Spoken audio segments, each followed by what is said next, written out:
नमस्कार, आयन भारत देखना शुरू कर चुके हैं आप। आपके साथ मैं हूं अर्चना सिंह। ममता बनर्जी, ममता दीदी, पश्चिम बंगाल की मुख्यमंत्री, उनके लिए सिर्फ ऐसा लगता है पश्चिम बंगाल की राजनीति में अगर कोई इंपॉर्टेंट है, वो कहीं भी कोई भी नजरिया रखती हूँ, सिर्फ धर्म विशेष के लोग इंपॉर्टेंट हैं। उनको चिंता है तो सिर्फ कौम के लोगों की चिंता है, यानी मुसलमानों की चिंता है। उनको सिर्फ उस वोट बैंक को इंटैक्ट रखना है। क्यों? क्योंकि वो जानती हैं हिंदू तो वोट दे ही देगा। ये सब चर्चा क्यों कर रही हूं, विस्तार से आपको बताऊंगी कि किस तरह से ममता बनर्जी ने जो पाकिस्तान के खिलाफ एक सर्वदलीय मंडल भेजा जाना था, उसमें जिस नेता का नाम दिया उसने अपना नाम वापस ले लिया, और उसकी क्या क्वालिफिकेशन थी, क्यों दिया ममता बनर्जी ने उसका नाम, ये भी आपको इस वीडियो में विस्तार से बताऊंगी। लेकिन ममता बनर्जी की राजनीति के बारे में पहले थोड़ी सी बात करना जरूरी है। मैंने बहुत करीब से देखा है, काफी समय बंगाल को कवर किया है, बंगाल में रही हूं। वहां पर स्थिति यह है कि अगर आप टीएमसी के वोटर नहीं है तो आप बोल नहीं सकते, आपसे बात करने में लोग डरेंगे। आपने अगर उनसे पूछा, और आप समझ जाइए वहां की कौन टीएमसी का वोटर है कौन है, क्योंकि टीएमसी का वोटर जो होगा वो बहुत खुलेआम बोलेगा, जोर जोर से बोलेगा, और जो टीएमसी का वोटर नहीं है वो बात ही नहीं करेगा। वो कहेगा आप जाइए मैडम, आप तो चली जाएंगी, हमारी दुकान में आग लगा देंगे, आप जाइए मैडम, हमें यहाँ पे रहना दूभर हो जाएगा, हमारी बहन बेटियों का रहना। मतलब ये स्थिति है बंगाल में, और ये कोई सेकंड हैंड इंफॉर्मेशन आपको मैं नहीं दे रही हूं, मैंने खुद जो देखा है वो मैं आपको बता रही हूं। एक महिला मुख्यमंत्री के होते हुए बंगाल में, पश्चिम बंगाल में ये स्थिति है। लेकिन सेक्युलरिज्म का चश्मा इतना चढ़ा हुआ है Mamata Banerjee, so called secularism जिसको कहते हैं, छद्म धर्मनिरपेक्षता, जिसका कॉन्सेप्ट क्या है, मैं हमेशा कहती हूँ कॉन्सेप्ट को एक बार फिर आपको बताती हूँ, जिसमें यह है कि मुसलमानों का तुष्टीकरण और हिंदुओं को जो उनका जायज अधिकार है वो भी ना मिले, मतलब गैर बराबरी। यहां जो हमारे देश में सो कॉल्ड सेक्युलरिज्म चलता है, उसका मतलब यह है कि एक का तुष्टीकरण और दूसरे को दबाइए, बराबरी की बात आप नहीं कर सकते, वो नहीं आता। अगर आपने हिंदू की बात करी और सही बात करी, ठीक बात करी, आप सेक्युलर नहीं है फिर भाई, ये आप समझ लीजिए। और ममता बनर्जी, चाहे देश की बात आए चाहे कोई बात आए, उनको कोई फर्क नहीं पड़ता, उनको सिर्फ और सिर्फ अपना वोट बैंक दिखता है। क्यों? क्योंकि उनको पता है 30% वोट जो है मुसलमानों का वो उनको मिल जाए। बाकी हिंदू तो इतना मूर्ख है ही, और उनका अपना वोटर भी है टीएमसी का कुछ, तो वो 40-45% वोट तो उनको मिल ही जाएगा, वो सरकार बना लेंगे, उनको चिंता नहीं है। इसीलिए वो चाहती है वो 30% वोट इंटैक्ट रहे, ना कांग्रेस के पास जाए, ना सीपीएम के पास जाए, ना जो मुस्लिम पार्टियां वहां ट्राई कर रही, चाहे एआईएमआईएम हो, चाहे फुरफुरा शरीफ वाली पार्टी हो, किसी के पास ना जाए। वो ये क्लियर चाहती हैं। आज इस वीडियो में इन सबका जिक्र करना क्यों जरूरी था, आपको समझ में आ जाएगा जब आप ये वीडियो आखिर तक देखेंगे। सेक्युलरिज्म शब्द भारतीय राजनीति में जितना उपयोग इस शब्द का राजनेताओं ने किया है उतना किसी ने नहीं किया, और ममता बनर्जी ने तो ऐसा दुरुपयोग किया है कि अब इस शब्द को बोलते हुए भी शर्म आती है। ममता बनर्जी के सेक्युलरिज्म को देखकर ऐसा लगता है जैसे सेक्युलरिज्म और तुष्टीकरण दोनों एक ही सिक्के के दो पहलू हैं, यानी आप कह सकते हैं सिनोनिम लगते हैं, सेक्युलरिज्म और तुष्टीकरण। हम ऐसा इसलिए कह रहे हैं क्योंकि ऑपरेशन सिंदूर के बाद पूरी दुनिया में पाकिस्तान को बेनकाब करने के लिए केंद्र सरकार ने 59 सांसदों का एक दल बनाया, और इस दल को दुनिया के अलग अलग देशों में, यानी अलग अलग दल बनाए गए, इन दलों को दुनिया के अलग अलग देशों में भेजा जाएगा। लेकिन ममता बनर्जी ने अपनी पार्टी को पूरी तरह से इससे अलग कर लिया। अब आप बताइए क्यों? क्योंकि ये दल जाएंगे और पाकिस्तान के खिलाफ बोलेंगे, बताएंगे कि पाकिस्तान ने भारत के साथ क्या क्या किया और भारत ने किस तरह से जवाब दिया। ममता दीदी को परेशानी है इससे।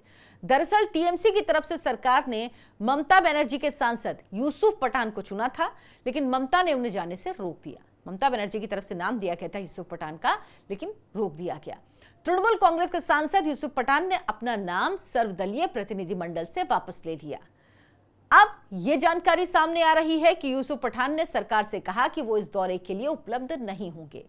केंद्र सरकार ने ऑपरेशन सिंदूर पर भारत का संदेश देने के लिए विदेश जाने वाले प्रतिनिधिमंडल में यूसुफ पठान का नाम शामिल किया था, लेकिन अब यूसुफ पठान ने अपना नाम वापस ले लिया है और प्रदेश में नई तरह की राजनीति शुरू हो गई है। मैं यूसुफ पठान के बारे में पहले बात करना चाहती हूँ। यूसुफ पठान का नाम आखिर क्यों दिया गया, मुझे तो इस नाम पे ऐतराज है। यूसुफ पठान पहली बार चुनाव लड़े, सांसद बने। यूसुफ पठान को क्यों दिया गया इस प्रतिनिधिमंडल में शामिल होने के लिए जगह? क्योंकि यूसुफ पठान के पास तो राजनीति का कोई अनुभव नहीं है, विदेश नीति का कोई अनुभव नहीं, उनको कुछ नहीं पता, और वो किस तरह के बयान देते हैं ये पता ही है आपको। कहने को क्रिकेटर, लेकिन बयान तो महान देते हैं। इस देश के लोगों ने उनको महान क्रिकेटर बना दिया, सर पे बिठा लिया, उनकी हालत देखिए। लेकिन वो क्योंकि पाकिस्तान के खिलाफ जाके बोलना है ना, उम्मा से ये सब एक होते हैं। मैं हमेशा कहती हूँ आप करते रहिए, रोते रहिए, सीमा हमारे देश की सीमा हमारे, ना ना, ये उम्मा से एक होते हैं, वो चाहे कोई भी हो। और ये बात आप देखेंगे, चाहे बड़े से बड़े में देखें आप, चाहे छोटे में देखें, इनमें सब में कॉमन दिखेगी। खैर, पश्चिम बंगाल विधानसभा में विपक्ष के नेता और भाजपा के जो नेता हैं शुवेंदु अधिकारी, उन्होंने ममता बनर्जी पर आरोप लगाया। कहा कि ममता बनर्जी अपने वोट बैंक और तुष्टीकरण की राजनीति के लिए यूसुफ पठान का नाम सर्वदलीय प्रतिनिधिमंडल से वापस ले लिया, जिससे टीएमसी को पाकिस्तान के खिलाफ कुछ ना बोलना पड़े। अब ये लोग ये साबित करने की कोशिश करते हैं कि पाकिस्तान के खिलाफ, वहां के आतंकियों के खिलाफ अगर कुछ बोलेंगे तो हिंदुस्तान का मुसलमान नाराज हो जाएगा। क्यों भाई, क्या लेना देना है? क्या आप ये मानते हैं कि यहाँ के मुसलमान जो हैं वो आतंकियों के पैरोकार हैं? मुझे तो लगता है मानते हैं, तभी आपको प्रॉब्लम होती है। और उनका वोट बैंक भी बरकरार रहे, इसीलिए वापस लिया।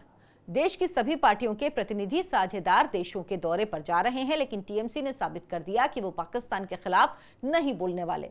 ममता बनर्जी ने साफ संदेश दे दिया। ये किसने कहा? शुवेंदु अधिकारी ने कहा। मुख्यमंत्री ममता बनर्जी ने प्रतिनिधिमंडल के दावे पर कहा, हमारे पास कोई अनुरोध नहीं आया। अगर हमारे पास अनुरोध आता तो हम निश्चित रूप से विचार कर सकते थे। हम इस मुद्दे पर देश के साथ हैं। विदेश मामलों के मुद्दे पर हमने हमेशा केंद्र सरकार की नीति का समर्थन किया। वर्तमान में हम केंद्र सरकार के विचारों और कार्यों का समर्थन कर रहे हैं। वो सदस्यों का नाम स्वयं तय नहीं कर सकते। अगर उन्होंने मुझसे किसी का नाम भेजने का अनुरोध किया होता तो हम नाम तय करेंगे और उन्हें बताएंगे। ऐसा नहीं है कि हम बहिष्कार कर रहे हैं या हम नहीं जा रहे। अच्छा, बीजेपी नेता अग्निमित्रा पॉल है वहां की, जो बड़ी तेज तर्रार नेता है। उन्होंने कहा कि मुख्यमंत्री ममता बनर्जी का जो बयान है, इससे ममता बनर्जी की असलियत सामने आ गई है। सारी पार्टियां जो बीजेपी की विरोधी हैं सर्वदलीय प्रतिनिधिमंडल में अपना प्रतिनिधि भेज रही हैं, लेकिन ममता बनर्जी अपनी राजनीति से ऊपर नहीं उठ पा रही। वो पूछ रही हैं कि ममता बनर्जी इस बारे में क्यों नहीं बताया गया था, उनसे अनुमति क्यों नहीं ली गई। अग्निमित्रा पॉल कह रही हैं ये देश का विषय है। ये तो बहुत गर्व की बात है कि हम भारत के एक सर्वदलीय प्रतिनिधिमंडल के जरिए देश का प्रतिनिधित्व कर रहे हैं। ममता बनर्जी इस तरह के बयान से क्या पाकिस्तान को कोई संदेश देना चाहती हैं? पश्चिम बंगाल के नागरिकों के लिए शर्मनाक है। तृणमूल पार्टी की ओर से सर्वदलीय प्रतिनिधिमंडल में कोई प्रतिनिधि शामिल नहीं है और ये इकलौती पार्टी है और ये तीसरे नंबर की पार्टी है। पहले नंबर की बीजेपी, दूसरे नंबर की कांग्रेस, तीसरे नंबर की समाजवादी पार्टी और टीएमसी चौथे नंबर पर है। इस पार्टी का ये हाल है। गौरतलब है कि केंद्र सरकार ने रविवार को 7 प्रतिनिधिमंडल के सदस्यों की घोषणा की, जिसमें विभिन्न दलों के राजनीतिक नेता, सांसद, पूर्व मंत्री शामिल हैं।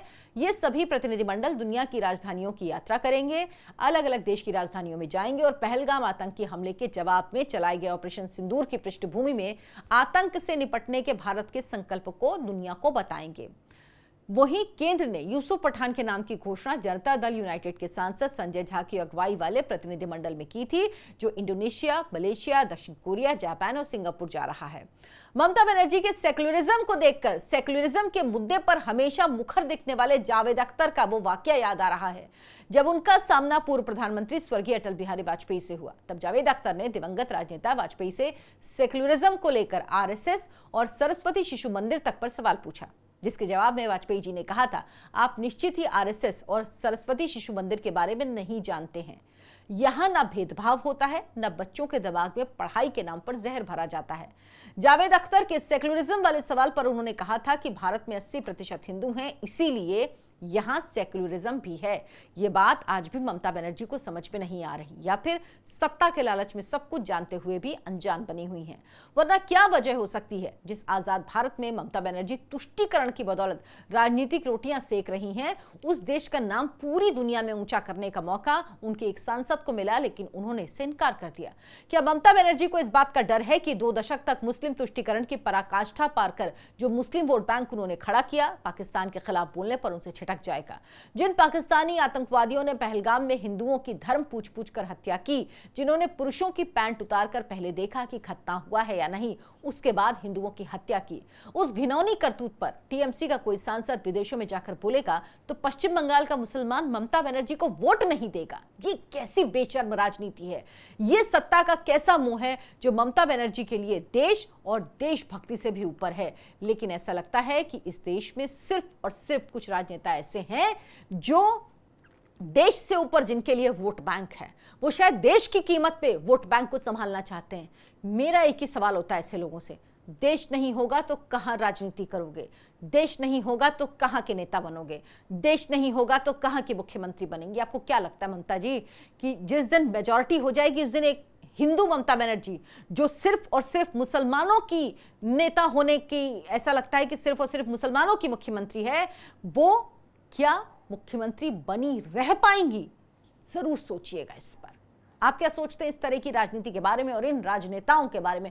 कमेंट करके हमें जरूर बताएं। वीडियो को लाइक करें, शेयर करें, हमारे चैनल आयन भारत को सब्सक्राइब कर लें। धन्यवाद, नमस्कार।